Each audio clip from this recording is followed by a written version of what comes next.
Heights. I had an argument with somebody yesterday about Thriller. And I was like, what does Thriller mean? Like, what does it mean? And they were like, it's Thriller. I was like, okay, what's the album about? It doesn't have an album. They were like, it doesn't have to have a meaning. It's the biggest album of all time. I was like, okay, so it's the McDonald's of albums. All right, cool. Wow.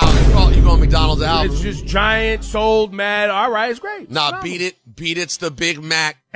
Thriller's the McDLT. And the Paul McCartney joint is just a hot bucket of shit. That's the McRib. That's the McRib. Nobody wants it. But nah, Ebro's wildin'. Thriller's a great album. It's not off the wall. It's a great album. It ain't off the wall. But it's a great album. No, phenomenal album. It's got 3 ones you don't really like, but and they're together too, so it's an easy skip. Easy skip. I feel like I just got called the N-word because this is the most anti-blackest thing I done heard these Bammers say. So all this shit in Thriller doesn't have a deeper meaning because it's just called Thriller. What does that mean? And it doesn't mean anything. Every single song that comes out doesn't have to be a 12-page dissertation think piece on cultural events. What the fuck you want Mike to do? Put on a bucket hat and start rapping about pyramids, my nigga?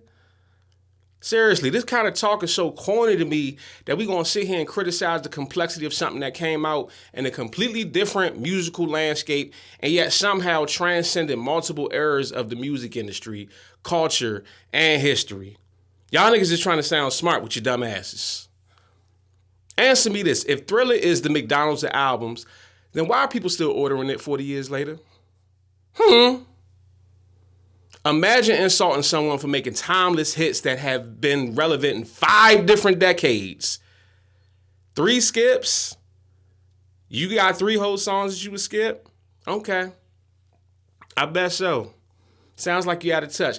Y'all sound like unwashed and unseasoned.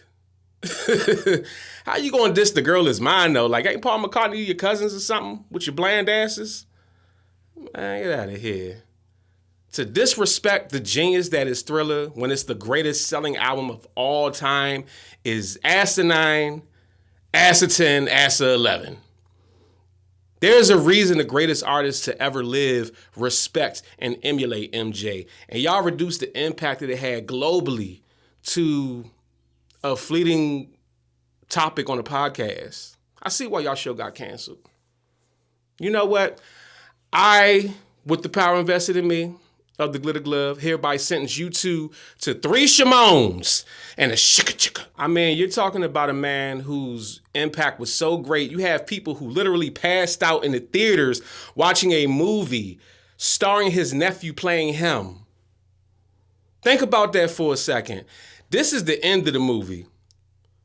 But the paramedics just now just pushing this person out on the stretcher. So I would assume that they probably passed out somewhere around Billie Jean. They didn't even get to see the full 3rd act of the film. That is crazy, yo. Oh, my God. This is the impact that MJ had. I mean, his impact was so great, he even had gang members geeking over him. Also, the classic picture of me in the Crip shop with Mike throwing up the seat. Yeah. A lot of people are talking about that right now. Well, I have the story, the real story. Mike was an honorary Crip because Mike threw up that seat when all the real gangbangers and Crips were in the circle. People magazine they were on their best behavior. Some of these were bona fide killers I was with, you know. And they respected Mike. They not only respected, they were so nice. They were some really good people. The energy was really nice, but they were all taking the picture, and then Mike threw up the C. Mike started it. No one told Mike to throw that C up. And that's when everybody, including my bitch ass, threw up the C in the back. Like, yeah! And all of them were looking at each other like, yeah, Mike is gripping. That's the story. We got the C story. Mike, yeah, you got the C story. Yeah. Mike threw it up first, and we was all like, whoa! So I guess the songs are actually called Seated and Silly Jean, huh? All right, Ebro, you said or watch it. You're going to find out real quick who said. When them blues come knocking at your door, Rosenberg ain't going to see their 5 you. But they did make an interesting point, Ebro and Rosenberg.